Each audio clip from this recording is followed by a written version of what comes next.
Ini sudah dikasih 2 gelan ini, misalnya kita pakai bahasa Jawa, salah audien ternyata. Ternyata penontonnya itu anak-anak dari Tasikmalaya. Harap ngedan ora tekan. Harap ngedan ora tekan, aku waras sih ya.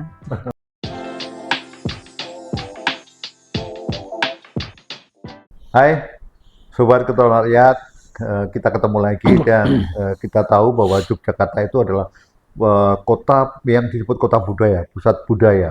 Dan di situ banyak sekali tokoh-tokoh seniman, kemudian budayawan, dan pokoknya tokoh-tokoh seni hidup di situ dan mempunyai prestasi yang luar biasa. Di antaranya adalah kalau kita menjadi tamu menarik hari ini adalah Mr. Dalijo Anggreng. Meskipun nama aslinya bukan Dalijo Anggreng, tapi nama bekennya, pengekerannya adalah Dalijo, dan itu menjadi khas ketika kemudian beliau ini di mana-mana memunculkan budaya Jawa dan mengajak anak-anak muda Gen Z untuk bisa, ayo kita menjadi budaya. Begitu kan? Iya. Gimana sekarang aktivitasnya apa aja sekarang? Ya, aktivitas saya boleh dikatakan setiap hari tidak lepas dari budaya. Wow. Apapun yang kita lakukan, bangun tidur pun harus berbudaya. Karena bagaimanapun juga itu milik kita. Ada slogan yang mengatakan bahwa kuncarane bangsa iku gumantung marang budayane. Nah, jadi kewibawaan, energi yang baik untuk sebuah negara, sebuah bangsa itu dilihat bagaimana budayanya. Ngomong-ngomong soal kan anggreng gitu ya, itu nama beken juga ya. Bisa ceritakan tentang angkringan itu sekarang, dan apakah masih suka ngangkring di situ di luar acara-acara panggung ya?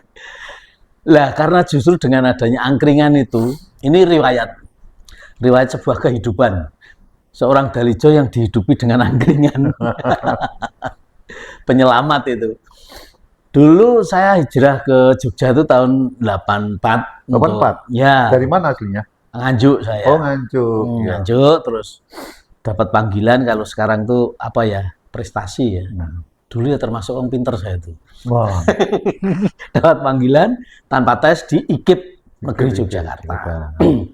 Bahasa Perancis. Wah, keren.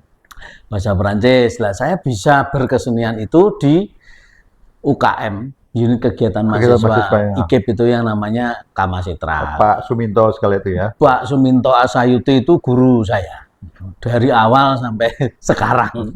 Beliau.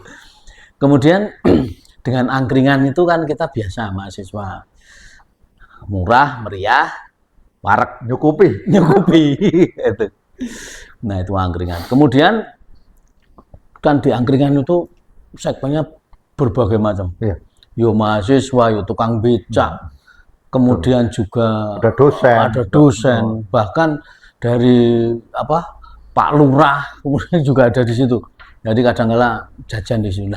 Maka tahun 1997, bulannya April, itu kita bikin sebuah acara di TVRI Yogyakarta itu, dulu obrolan angkring namanya. Settingnya angkringan, ya kita tuh ngobrol apapun yang ada di situ, dan berkembang banyak juk-juk yang ada di situ. Kemudian jadi angkringan. Ini sebuah komedi situasi ada di situ, akhirnya berkembang sampai sekarang. Berarti dari tahun 97 sampai sekarang itu udah berapa tahun ya? Ya itu belum masih angkringan itu apa filosofinya kan di situ ada mahasiswa tadi. Makanannya kemudian macam-macam. Ya. Mulai dari sego kucing sampai kemudian sate usus. Itu apakah ada filosofinya? Iya, karena penaannya atau bungkusnya itu kecil-kecil, maka itu dinamakan sego kucing. Cat rice. Oh, cat rice. Loh, kalau itu ingin meningkatkan daya beli dari orang asing mau beli, harus dibahasa Inggris kan. Sego kucing, cat rice. Nah, sego kucing berapa harganya? Kalau dulu itu cuma Rp1.000. 500 bahkan. Dari awal-awal tahun 90-an ini sudah ada sekitar 500, 750 sampai 1000, dan sekarang mungkin sekitar 4.000 ya, 3.000, 4.000. Ya kalau cat rice ini bisa 7.500. Nah itu, karena di sana tuh dasarnya makanannya jelas makanan rakyat.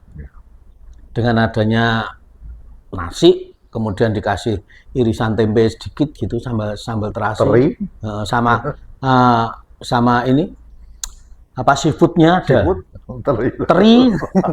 teri ora ketang loro gitu seafoodnya. Jadi komplit lah di situ. Jadi memang rasanya enjoy banget dulu sewaktu mahasiswa sampai sekarang pun. Nah maka kita bikin sebuah acara angkringan itu. Jadi ada filosofinya. Filosofinya. Jadi menyatukan berbagai kalangan, termasuk makanannya. Betul. Menjadi sego kucing, ada sate usus, kemudian berkembang lagi. Ada dulu kan gorengan-gorengan itu. Gorengan-gorengan. Terus ada ndok puyuh dan lain sebagainya. Kalau pemenuhan gizi sudah cukup itu. Itu makanan murah bergizi. Bukan MMG. Makanan murah bergizi. Iya. Nah, kemudian kalau kita lihat tuh, kan itu anak-anak muda ya sekarang. Tapi kalau kita lihat ya, dan perjalanan Mas Dalijo ini kan dari mulai dari mahasiswa sampai sekarang, melihat bagaimana sih anak-anak muda sekarang, kenapa sih anak-anak muda sekarang itu kok nggak begitu atensinya pada budaya Jawa? Jadi mereka hafal tentang Korea misalnya gitu, tentang ya BTS dan seterusnya, tapi mungkin suruh tentang orang-orang tokoh-tokoh Jawa belum tahu. Betul, karena ya ini kalau kita berbicara di Yogyakarta memang multi, jadi heterogen sekali. Dari orang Jawa sendiri ada, jelas orang Jawa Jogja asli ada. Kemudian pendatangnya kan banyak, Nusantara ada di sini semua, bahkan sampai ke luar negeri. Nah ini juga menambah agak sulitnya kita untuk mempelajari dan kita juga mempertahankan budaya Jawa khususnya. Nah, karena berbagai macam ini, kemudian kiat kita harus benar-benar intens untuk mengenalkan budaya Jawa ini kepada mereka para pendatang misalnya. Itu kan saya sendiri juga bukan orang Jawa Tengah, bukan orang Jogja, saya dari Jawa Timur. Nah, hijrah ke sini. Tapi kan masih Jawa, jadi masih bisa. Kalau yang dari Sumatera, dari Irian, dari Kalimantan itu perlu. Nah, tugas kami dengan sentuhan-sentuhan budaya itu lewat berbagai macam media. Yang jelas satu media pergaulan. Ya di angkringan itu kita bisa ngomong tentang budaya, kita bisa ngomong tentang kearifan lokal, kebiasaan-kebiasaan yang ada di Jogja ini bagaimana. Itu pada mereka. Terus jadi, nanti ke keseniannya. Iya, kalau kita lihat kemudian budaya Jawa tadi saya katakan tuh, menjenengan juga mengatakan kalau budaya Jawa itu memang sangat penting ya. Tapi sekarang ditinggalkan. Jadi kalau saya mengibaratkan lagu-lagu itu, kalau menurut pandangan Mas Dalijo itu, apakah budaya Jawa itu sekarang kalau ibarat anak-anak muda sekarang itu ditinggalkan pas lagi sayang-sayang? atau memang lagi diperjuangke, wis tak perjuangke gitu kayak lagu-lagunya bahasa-bahasa Jawa sekarang ini. Jadi dua-duanya masuk. Dua-duanya masuk. Yo lagi sayang-sayangnya kok ditinggal, harus dengan sekarang kan juga era untuk perhubungan, untuk kita berkomunikasi tidak hanya dengan bahasa Jawa misalnya, dengan bahasa asing, kemudian juga bahasa Indonesia sendiri. Bahasa Indonesia itu adalah bahasa kita. Bahasa daerah itu harus dipertahankan dan diperjuangkan. Bahasa asing adalah bahasa komunikasi secara global. Nah, itu tetap diperjuangkan, Pak. Ya, kalau kita di Jogja sendiri, Mas Dalem sudah ngendika bahwa pendidikan kita juga harus berbasis kejogjaan dan budaya. PKJ, nah, itu kejogjaan. Maka dengan budaya bahasa kita, basa Jawa itu jangan sampai menjadi bahasa asing bagi kita sendiri orang Jawa. Ya. Lebih mudah mempelajari bahasa asing daripada mempelajari bahasa Indonesia, bahasa Jawa. Nah, ini repot nanti. Nah, maka untuk mengenalkan ya dari teman-teman kita di luar Jawa misalnya, kalau bisa bicara monggo, matur nuwun, Iya. Tindak pundi Sugeng Rawuh itu saya kira sudah mewakili. Matur nuwun, Sugeng nyuwun pangapunten. Nyuwun pangapunten. Nah, itu paling tidak seperti itu. Iya. Nanti baru ke budaya yang lebih dalam lagi, Iya. kesenian. Ya, ya baik itu sahabat Kedaulatan Rakyat, menarik sekali kan pembicaraan kita bagaimana budaya Jawa itu lagi sayang-sayangnya ditinggal, kemudian juga kita perlu perjuangan. Nah, berikutnya nanti kita sambung lagi dalam pembicaraan teks.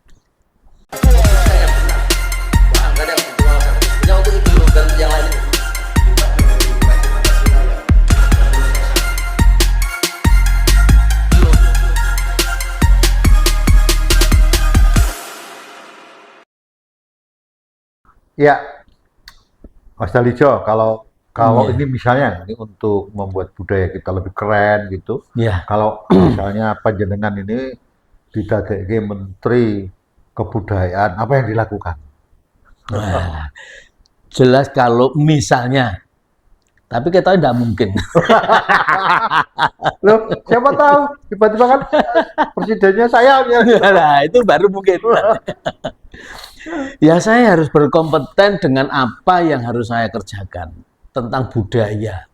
Sekarang kita riset aja penurunan dari keinginan mempelajari budaya Gen Z ini apa toh sebenarnya. Itu yang perlu diketahui. Kemudian ya justru di situ harus kita kembangkan. Ya, misalnya budaya Jawa. Budaya Jawa itu yang namanya budaya itu global, tidak hanya keseniannya saja. Mungkin juga mengenai bagaimana kearifan lokal yang ada di dalamnya, kemudian juga pola hidup. Nah, itu meliputi kebudayaan semuanya. Nah, itu yang harus kita tingkatkan. Itu nih. Ya, kemudian kalau kita lihat kalau tadi mengatakan bahwa harus ditingkatkan. Kira-kira kalau panjenengan tetap jadi Menteri Kebudayaan tadi, kira-kira apa yang perlu dilakukan kepada para Gen Z ini, Gen Z ini untuk, kamu belajar loh, jangan lupakan kebudayaan kita loh, jangan hanya Korea aja. Gimana kira-kira? Ya itu memang pengaruh globalisasi dan digitalisasi tidak menutup kemungkinan mereka belajar budaya lain seperti melihat video-video atau film-film Korea dan sebagainya. Kadang lupa bahwa kita mempunyai budaya yang adiluhung. Nah, kalau saya jadi menteri ya harus sarana prasarana harus dicukupi. Harus dicukupi. Bagaimana budaya kita bisa dikenal orang asing, tidak hanya dikenal, mungkin kita juga sebagai media laboratori kita orang asing untuk mempelajari budaya kita. Dan kita jangan sampai ketinggalan bahwa budaya itu milik kita, jangan sampai orang asing lebih pintar dari kita. Itu. Iya, jadi makanan budaya bergizi. Makanan budaya bergizi. Iya, itu harus diwujudkan. Tidak hanya wacana, tapi sarana prasarana. Bagaimana budaya ini hidup, bagaimana budaya ini bangkit, juga menghidupi dari para budayawan itu sendiri. Nah, kalau misalnya ini, kemudian Mas Dalijo karena sudah memerintahkan untuk, yuk kita buat YouTube short tentang budaya Jawa. Kira-kira yang nonton banyak enggak ya? Dan kira-kira apa yang harus dilakukan di situ? Ya, kalau viewer kita untuk budaya Jawa itu banyak kok. Contoh sekarang misalnya, saya juga sebagai pelaku ketoprak panggung. Ya, pelaku ketoprak panggung, kalau kita mengupload untuk tayangan sebuah ketoprak, lakon ketoprak, tidak harus full misalnya, itu viewernya banyak sekali dan mereka kecenderungan ingin tahu. Pasti bagus. Artinya bahwa mereka ternyata budaya Jawa perlu digitalisasi perlu. Justru dengan digitalisasi itu inilah budaya Jawa. Kemudian tidak hanya kita harus Pak, punya kapling ini yang original, ini yang pengembangan. Tidak hanya pengembangan saja, tapi originalitas ini perlu. Wayang wong yang sebenarnya seperti apa toh dulu. Ketoprak konvensional seperti apa, ini harus punya. Kemudian ketoprak konvensionalnya dikembangkan. Wayang orang yang dikembangkan dengan digitalisasi. Bagaimana ini wujudnya?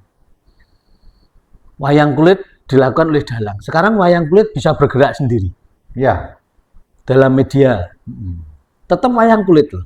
Bukan kalau wayang orang sudah bisa ya untuk dijadikan sinetron dan lain sebagainya. Tapi wayang kulit ini bisa perang dengan iringannya tetap iringan gamelan. Gamelan ya. Ya. Jadi artinya teknologi itu bisa membuat. Teknologi bisa. Nah, sekarang kalau teknologi itu, Mas. Sekarang ini ada kecenderungan nih kalau anak-anak bilang, oh sama bapaknya ada yang bilang, Pak bro gitu ya. Terus kemudian anaknya bilang cuy, ya gitu. Cuy.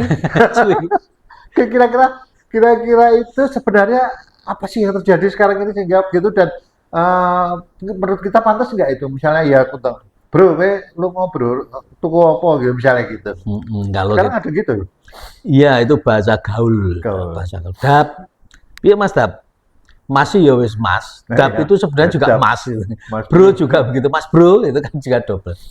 Itu untuk menekankan lebih ke akraban aja. Ya kalau itu perkembangan sebuah bahasa juga tidak apa-apa saya kira. Tapi yang penting tidak lupa tentang bahasa Jawa, budaya Jawa itu ada unggah-ungguh, trapsilo, toto kromo. Kalau dengan bapaknya ya bapak lah, Pak D ya Pak D, lah Pak D diundang bro. Gimana cuy? Itu harus bapaknya kan itu juga enggak. Iya. Nah, memang kita harus bisa menerapkan semua itu pada tempatnya. Gitu. Empan papan kalau orang Jawa mengatakan. Nah, sekarang selain itu, Mas Jali juga bisa memberikan contoh. Iki lho pendidikan sing apik, Bu. Cacah kuwi supaya karo wong tua ya hormat. Karena sekarang kan kita lihat itu anak-anak wis kok ora hormat ya. Bahkan di berbagai kuliah di Jogja, tapi misalnya sama memukuli orang tuanya karena nggak diberi duit dan seterusnya, itu kan sudah demikian lepas gitu loh. Menurut Mas Jali gimana? Itu sangat memprihatinkan apabila ada seorang anak memukuli bapaknya hanya karena apa, minta sesuatu nggak dikasih. Ibu kandungnya sendiri sampai tega untuk melakukan penganiayaan dan lain sebagainya. Itu sebenarnya tugas kita. Bagaimana dari awal itu yang namanya bahasa ibu harus ditanamkan pada anak-anak sedini mungkin. Pendidikan budaya lewat rumah, keluarga itu penting. Kalau keluarga tidak kuat di sini, karena pergaulan yang semakin mendesak mereka akan lepas dari keluarga itu, dari pendidikan budaya keluarga. Jadi artinya orang tua ya kudu peradah ya. Betul. Kalau orang tua melarang anaknya, misalnya, ya belajarlah pelajaran bagaimana jangan bermain gadget terus. Walaupun dengan gadget itu penting, tapi alasan anak gimana? Loh, aku mencari materi pelajaran di sini. Iya betul, bisa itu bisa. Sing dibuka jebul beda. Film-film Korea, film apa gitu ya. Nah itu drama Cina itu juga. Nah itu kan ini sebenarnya juga orang tua ki iso gondeli, tapi juga harus memberi contoh. Ya. Kalau melarang anaknya bermain gadget terus, ya orang tua juga harus mawas diri. Melarang anaknya jangan merokok, orang tua ya jangan merokok gitu. Iya. Jadi artinya bahwa anak-anak orang tua juga memberikan contoh ya. Contoh penting dari orang tua karena pembentukan pribadi seseorang untuk menentukan tingkah lakunya nanti remaja sampai dewasa. Itu ada pengalaman unik khusus untuk mendidik itu. Contoh dari lingkungan atau keluarga atau mungkin melalui angkringan dan seterusnya, apakah punya misi-misi itu? Ya jelas. Untuk kalau dari keluarga, ya contohnya keluarga saya sendiri. Gitu. Dari anak-anak saya, misalnya tidak harus anak-anakku kudu koyo bapak. Tapi perilaku bapak dan ibu ini merupakan pelajaran untuk kamu tiru. Bagaimana kita berbahasa? Ya bapak. Gitu. Ibu. Kalau perlu boso dan lain sebagainya. Ya. Kalau di luar lu gue silahkan. itu memang sebuah pergaulan. Tapi pendidikan di rumah itu penting. Di angkringan pun begitu. Angkringan itu kan dikemas pesan-pesan moral yang dikemas dalam sebuah komedi ya, joke-joke itu. Tapi kami tekankan dalam angkringan itu, satu, jangan sampai komedi itu bersinggungan dengan SARA. Ini adalah merupakan ya, politik boleh, tapi tidak istilah orang Jawa mengatakan tidak meloho. Ini angel juga ini dalam atau dalam bahasa kami ngono ning aja ngono. Nah, ngono ya ngono ning aja ngono. Ya. Nabok tengen kena kiwa. Gitu. Kowe kanan, aku kiwa. Iya. Baik itu. Itu versi falsafahnya orang Jawa begitu. Jawa gitu.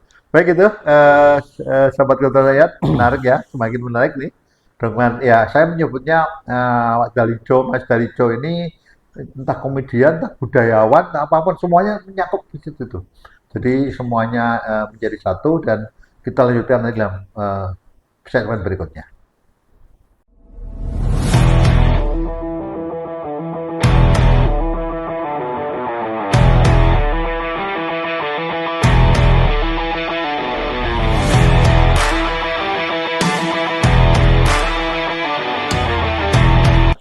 Ya, sahabat Kota Rakyat, menarik ya kalau kita bicara budaya Jawa, digitalisasi, dan kemudian tadi soal bagaimana mencintai budaya. Nah, Mas Dalijo, sekarang itu kan eranya AI. Betul. Semuanya serba AI, bisa dibuat apapun AI. Nah, ketika kemudian panjenengan dikenal juga sebagai komedian gitu. Saya juga nonton itu lucu gitu loh. Kadang-kala. Itu bagaimana sih supaya bisa memendekkan, jadi ya kalau kita lihat misalnya tadi karena lawannya seperti robot, bagaimana Mas Dalijo bisa membuat seperti mengalahkan robot itu gitu. Jadi ya budayanya, yang kemungkinan apa masukan AI tadi. Iya, ya AI itu sekarang sudah menjadi sebuah fenomena yang nanti akan menggantikan kerja manusia. Wah, iya, betul. Sekarang sudah mulai nampak. Ya, tapi bagaimanapun juga Pak Okto, yang namanya kita menghasilkan sebuah karya seni, apalagi langsung ke personil misalnya komedi misalnya. Komedi bisa diganti dengan robot, bisa. Komedi diganti dengan robot. Tapi ini perlu ada sebuah roh yang ada di dalamnya. Robot itu ada rohnya enggak? Walaupun sama seperti manusia. Nah, karena dalam komedi ini orang Jawa ada yang menyebutkan semu. Pasemon gitu. Pasemon. Semu itu artinya faktor X yang bisa dinikmati oleh pemirsa ataupun pamiarsa atau pendengar. Itu yang susah. Gitu. Jadi roh dari komedi, roh dari dialog itu ada ya? Ada. Cuman di robot itu nggak bisa ditemukan. Tidak bisa ditemukan. Nah, sekarang kalau bagaimana yang bisa panjang tadi, karena anak-anak sekarang itu kalau nonton video itu, dalam penelitian juga, bahwa ternyata video itu lebih masuk di hati ketimbang yang bukan video. Artinya, ketimbang kita ngomong, ketimbang kemudian orang pelajaran semuanya itu lebih masuk video. Nah, bagaimana bisa membuat tadi, lawakan yang punya roh, nasihat yang punya roh atau apapun biar punya roh itu bisa masuk ke dalam tadi misalnya lebih singkat. Yeah. Jadi kayak tadi kan anak-anak muda lebih suka video singkat, TikTok, shorts video. Biasanya kita kalau YouTube itu nyekrol itu. Iya, nyekrol. YouTube itu scroll. Apalagi TikTok sekarang. Ya. 2 menit itu sudah terlalu lama. 40 detik. Tidak ada 1 menit. Sekarang dulu 1 menit, sekarang 40 detik. Mungkin hanya 30 detik sekarang. Harus bisa menimbulkan sebuah hiburan untuk mereka. Nah, ini perlu kita kaji lagi. Misalnya angkringan itu 1 jam atau 55 menit. Ya. Itu kita potong. Mana yang ini tembakannya pas, kita potong. Cuman 15 detik. Ya. Itu sudah bisa dinikmati. Terlalu lama orang lihat sebuah video, mereka tidak mau. Dulu kalau di panggung itu ya minimal 2 menit, 5 menit harus sudah ger. Gitu. Tapi sekarang nggak bisa. Detik pertama naik panggung harus sudah ger. Kalau dulu menunggu 5 menit baru lucu tuh, sekarang enggak. Lebih dipercepat. Tek-tek. Wah. Ganti lagi. Wah. Ganti, Ini ya. sekarang. Oh iya kan anak-anak muda sekarang yang Iya. itu.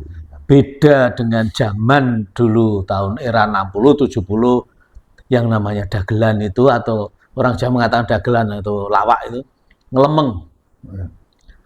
Ngomong nanti 1 menit baru terasa ger gitu. Tapi sekarang nggak bisa. Pernah nggak sih kalau ketika Mas Halijo berusaha ngumpanin lucu-lucu tapi anak-anak muda sekarang cuma melongo, itu pernah nggak ada kejadian yang lucu kayak gitu? Ada seperti itu. Terus Ini gimana? sudah dikasih dagelan ini, misalnya kita pakai bahasa Jawa, Ya. salah audien ternyata. Ternyata penontonnya itu anak-anak dari Tasikmalaya. Dulu pernah Terus di gimana?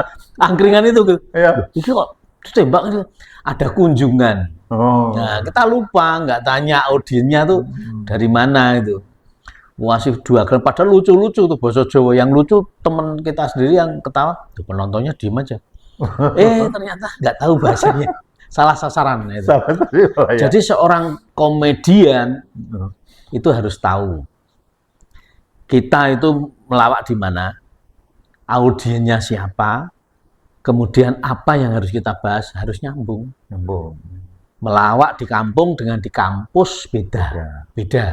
Di kampus pun misalnya di fakultas kedokteran, fakultas teknik, fakultas kehutanan misalnya, beda.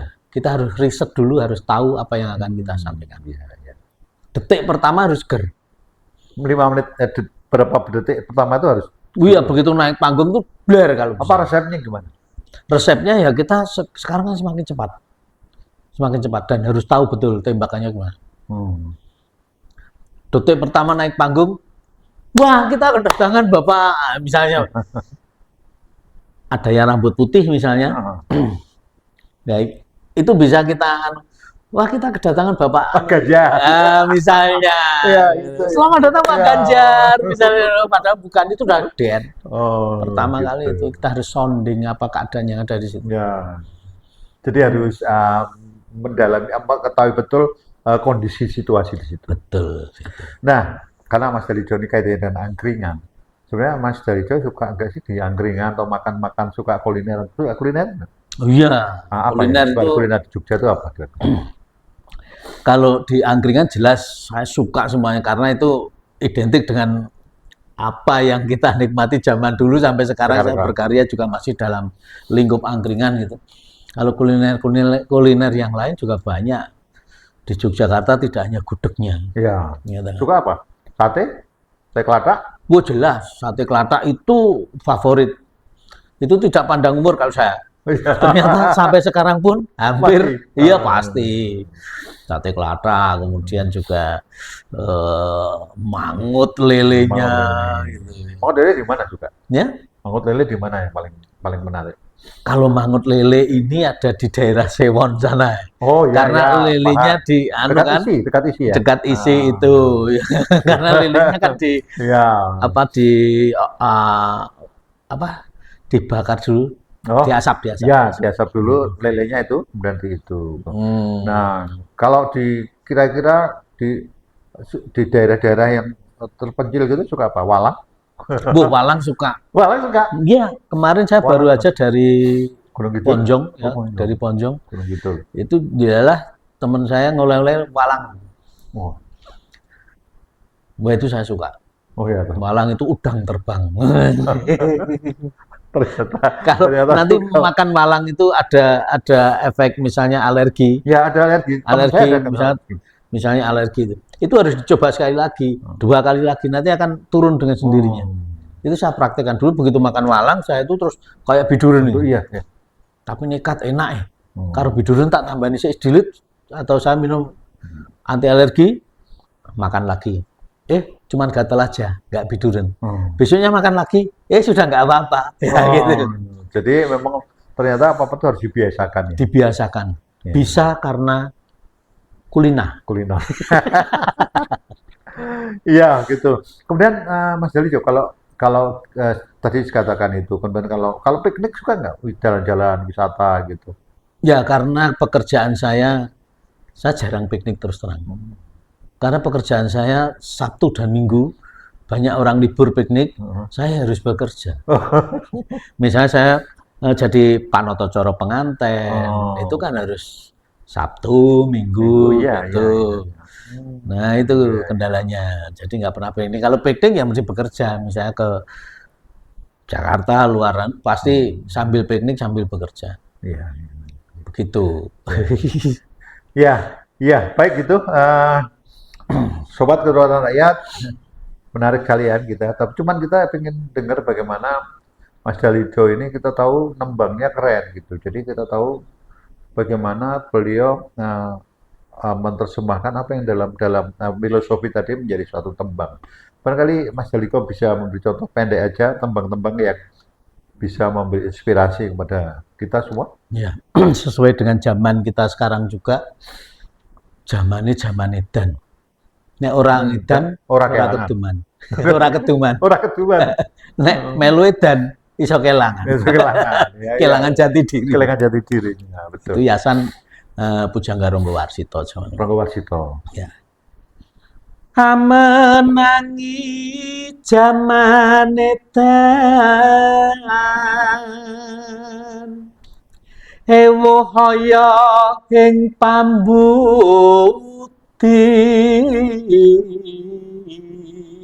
Ewo haya ing pambuti. Aku arep piye iki? Ya. Arep ngedan ora tekan. Nah, arep edan ora tekan aku waras sih ya. Lamun ora nglakoni.